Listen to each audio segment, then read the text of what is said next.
Hello everyone, Venus Rose here. I have been called to do a reading for the Aries new moon that we have going on, the current rebirth energies. Here in Florida we've got a lot of rainy weather. Ironically, this tends to occur when we have tons of solar flares. And let's not even get into that because then I'll just go off into a tangent. Anyway, so here we are on the new moon. What does the new moon hold for us? What is Aries about? Aries is about stepping into your power, having discipline, owning your willpower, stepping into your authority, setting boundaries, making logical decisions, being passionate, embracing our passions, navigating our passions with organization, bringing forth that which is within us to manifest in our outer reality, our own passions, our goals, seeing it through. Aries is also the first zodiac of the zodiacal wheel, so we're at the beginning again. Consider this the astrological new year. So what I'm going to do is I'm going to start off with an influence card. What are the current energies right now that are influencing this time? And then I'm going to do a past, present, and future. And we'll just see what comes out. Okay.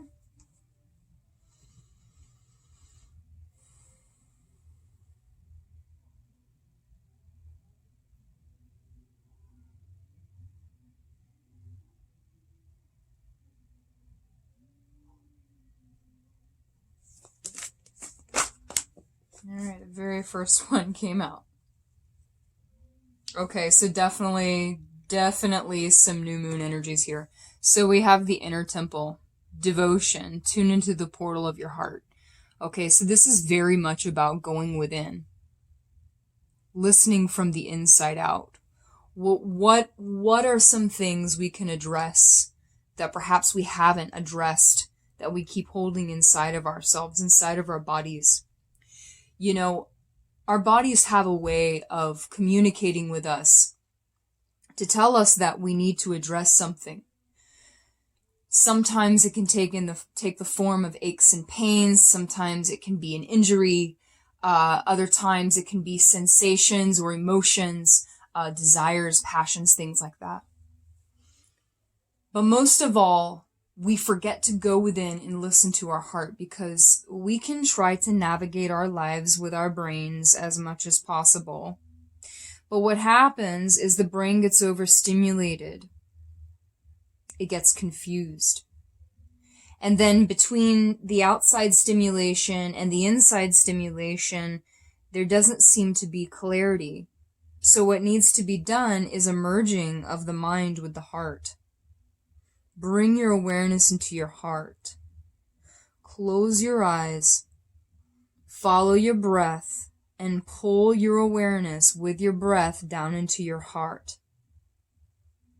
The way to feel your heart is to think of the most joyous memory you can fathom. Put yourself in the experience of that memory and just project bliss, gratitude. But if you feel pain, if you feel anguish or heartbreak, then you know what needs to be addressed. Tune into the portal of your heart. The inner temple is calling. The dark moon is all about reflecting and going within, addressing our shadow side, the side of ourself that we don't show to everyone, the side of ourself that we're conditioned to hide, retract, and force ourselves to adapt in the everyday existence of our domestic lives. This is the influence of the new moon in Aries reading.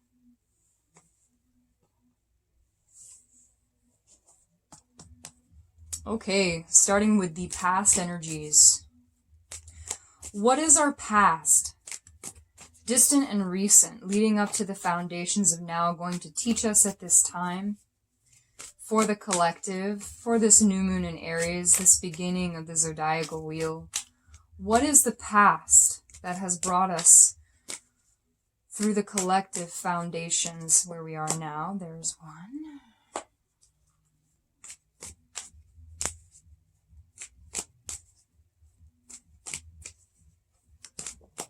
Two, three.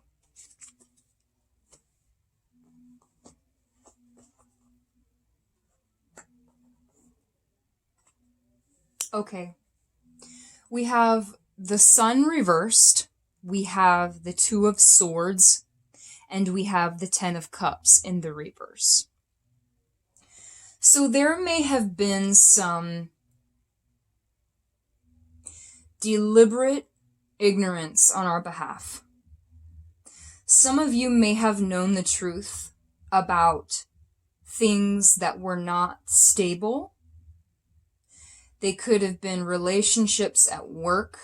They could have been emotional relationships. They could have been health issues we needed to address.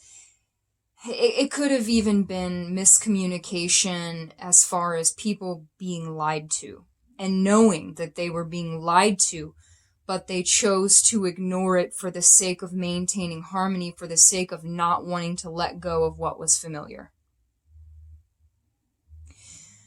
I know that the collective suffered a lot of attachment issues. Many relationships and weak foundations of friendships, acquaintances, business partnerships, they fell apart because they were of the old ways. They were no longer serving the current vibration of things for the collective. The collective is in a different vibration now. The old collective energies are gone. It's old, it doesn't exist, it doesn't align with the new collective. We have literally walked into a new timeline of being. We have ascended, folks. Whether you believe in this or not, you cannot deny that as a human being with carnal instincts, basic instincts, you sense something has shifted. What affects one affects all. This is a quantum reality we live in. Everything is affected by everything else. Everything is involving everything else. What happens way over here definitely affects what happens over here. So in the past, the Sun in reverse tells me that there was something that was illuminated, or perhaps there was lack of illumination. Because the Sun always brings into our awareness what we can see. And usually this is a very uplifting card, but based on its placement with the other cards, it was a lack of illumination. But yet we have the Two of Swords. And she has a blindfold over her eyes, but she has a sword, like two swords, but she can't decide. She doesn't want to make the decision about what is illuminated to her. It's like she's deliberately choosing to be ignorant.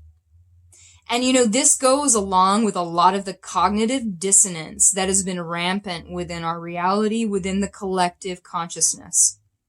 But no longer.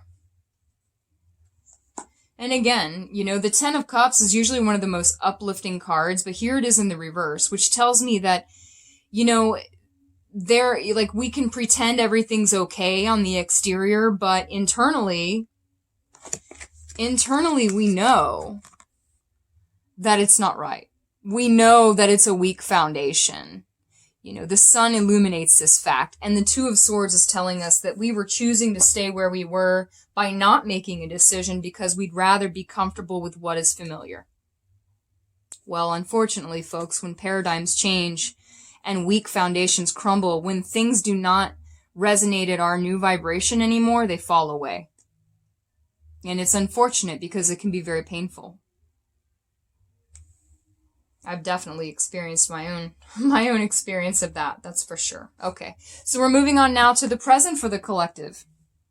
for this new moon in Aries. So now that we understand what led up to the present, may we have the energies for the collective. May we have the energies for the collective of the present.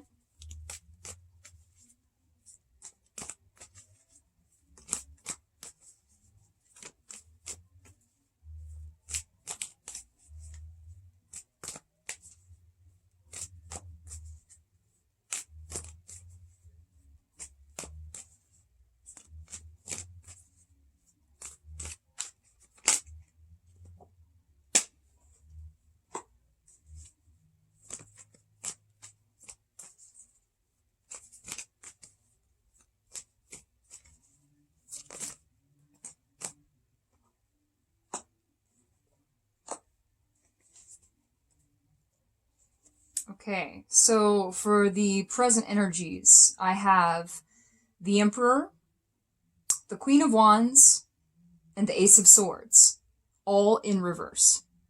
The present energies. So the Monarch is the Emperor in reverse, and it's represented by the number 4. Observe, if you can. So the Emperor, again, this is Aries. This is the month of April. This is the beginning of the zodiacal wheel. So in the reverse tells me, I mean, we're just now creeping into April, right? You know, we're just stepping into these energies. We're putting our toe in, second day of the month. So we really don't know what surprises April has for us. But, however, there seems to be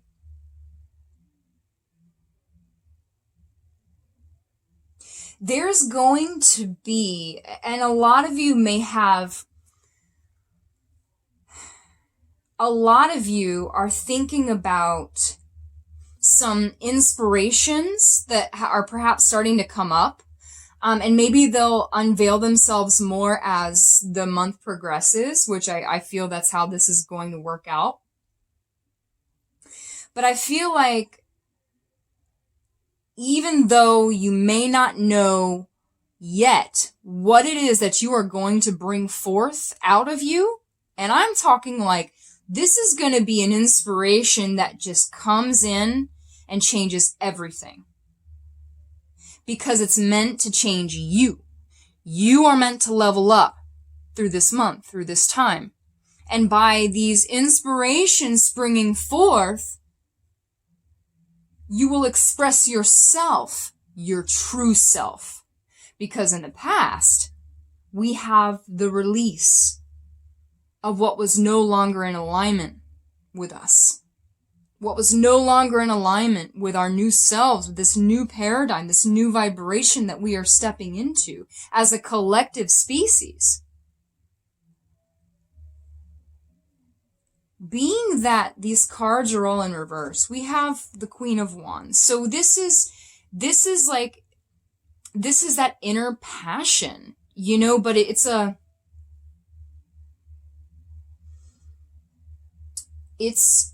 a tempering of emotions and passion. So we're really learning how to harness our inner abilities, our inner talents more effectively and not allow emotional impulse to cloud our judgment, which we have the Ace of Swords, which is it's like the truth, you know, a new beginning. I'm hearing some bats outside right now. This is bizarre. Okay. So what I'm seeing is, you know, these guys were in the reverse, and here's this force coming forward, this inspiration. It's like being in the reverse is like this has yet to culminate properly, but it's in the gestation phase. And as the month progresses, more and more of this cultivation will take place and bring a new perspective to the things that have happened to you. Because, you know, when things fall away from our lives, we obviously get caught up in losing them. You know, a lot of us have to go through codependent and attachment issues. You know, I've went through my own fair share. And it's difficult. Literally, it's like when you have a codependency issue, especially in a relationship, for instance, it can be like an addiction like drugs. You know, it's hard. It's like some people, they don't know how to be alone. They don't know how to operate completely on their own without a partner, you know, and losing some of the things that you've had for a long time, you know, it's a complete tower moment, you know, and it surfaces everything that we were ever used to. But the thing is this: when we are consistently comfortable, we never have a chance to grow. So if the universe sees that you are too comfortable with how things have been,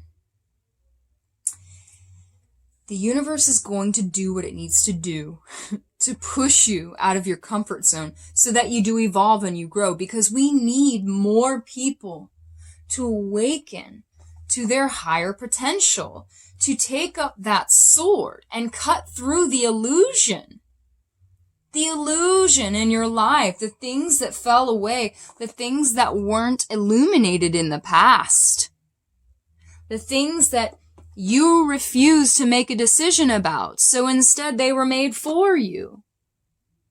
In the present, the Ace of Swords, you've yet to take up that sword and you've yet to properly comprehend why it is these things have happened, but you will. And it will take you by surprise. April will take you by surprise. We've had so much going on in space weather. I've seen it affecting people, affecting myself. You know, I'll have days where I have vertigo. It's just unexplained. It's bizarre. Folks, if you believe that the moon affects the Earth, then you have to believe that every other planet in this solar system, including the biggest one, the sun, which is a star, you have to believe that affects us. Because if you don't, then you're missing it completely. The present. As April progresses, there's going to be more that cultivates out of you, and you will have a new perspective on why things had to happen the way that they are. But it will be taking you by surprise, because you will be stepping into your power, if you choose. But all I'm going to say is if you continue to resist, that's fine. You have your free will. You can resist. But if you keep living the same cycles, the old cycles will stay the same, and you will experience the same mishaps over and over again until you finally learn the lesson and you evolve. It's up to you. It's your bag, baby. All right, so let's go on with the future energies for the new moon in April. What can we see for the progression of this new moon for the collective at this moment in time? Here we are at the zodiacal wheel, brand new beginning year. The Aries new moon. How will we wax with the moon? What does the future bring based on the past and the present collectively? What does the future hold?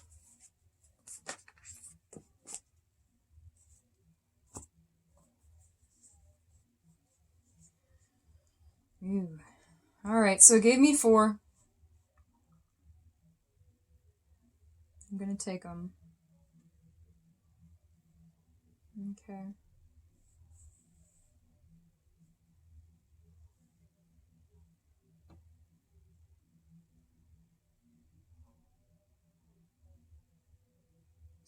So, you know, the influence card was all about tuning into the portal of your heart. And in the future spread here, I have the 9 of Wands in reverse. I have the 3 of Swords. I have the King of Swords. And then I have the Knight of Wands.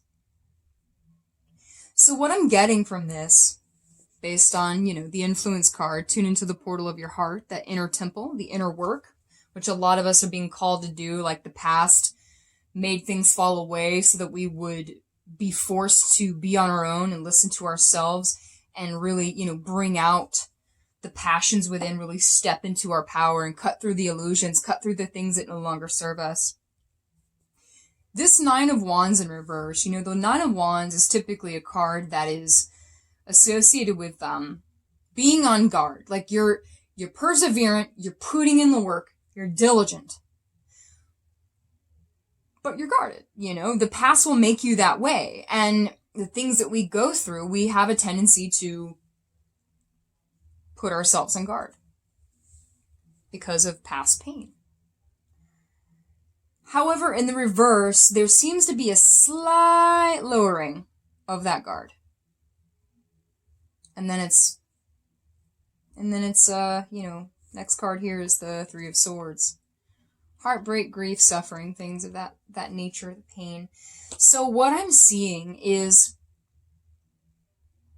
with this dark moon energy, we are called to go within and address our heart.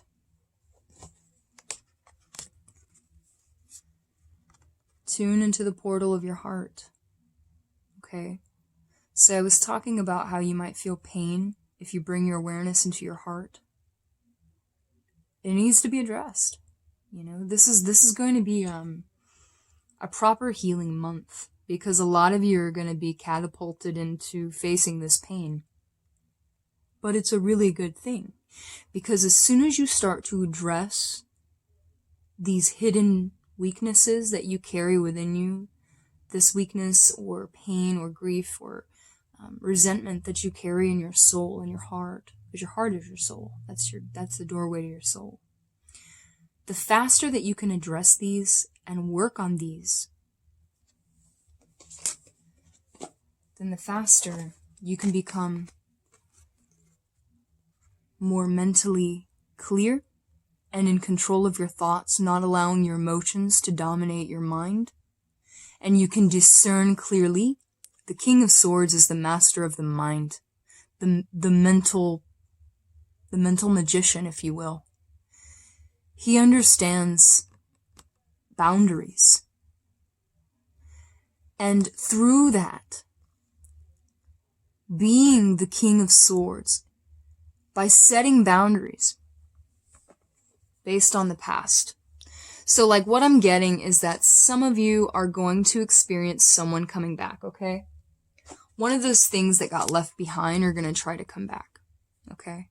And you might let your guard down just a little bit to address what needs to be addressed. But remember this, the King of Swords is already capable of using the Ace of Swords to eliminate illusion, okay? The King is the master of the swords. He sets boundaries, and he's looking towards the Knight of Wands warrior in this deck. The Knight of Wands is about rapid movement forward, progression, very fast progression. So it's all about not letting old cycles that belong to the old ways that were left behind in the past, things that were meant to fall away, not letting them come back into your life and break your concentration, break your focus for your progression forward. Because Aries is promising progression. This new moon in Aries is all about moving. Sorry guys, so I was running out of space. Progression forward. The things in the past need to evolve. If those people who try to come back, if they try to come back now, there's not going to be any evolution on their part. There's not enough time. They have to grow just as you have to grow. And some of them may not even stay. This won't apply to all of you. But if those things are in the past now, and they were prohibiting your movement forward, if they can meet you in the forward movement of your life, and they can meet you in the future, then perhaps it'll be a different story then. Maybe they'll be resonating with your vibration. But ultimately, if something doesn't serve your highest potential, or they do not resonate in the vibration that you are carrying now and will carry throughout this new moon and through the month of April and so forth, then they're not meant to be a part of your life. They only inhibit your growth. Okay, guys. So I'm going to leave it there. Feel free to share, like, comment. I appreciate you watching, and I hope you guys have a blessed new moon, and may April treat you so well. May all work in your favor. Blessed be.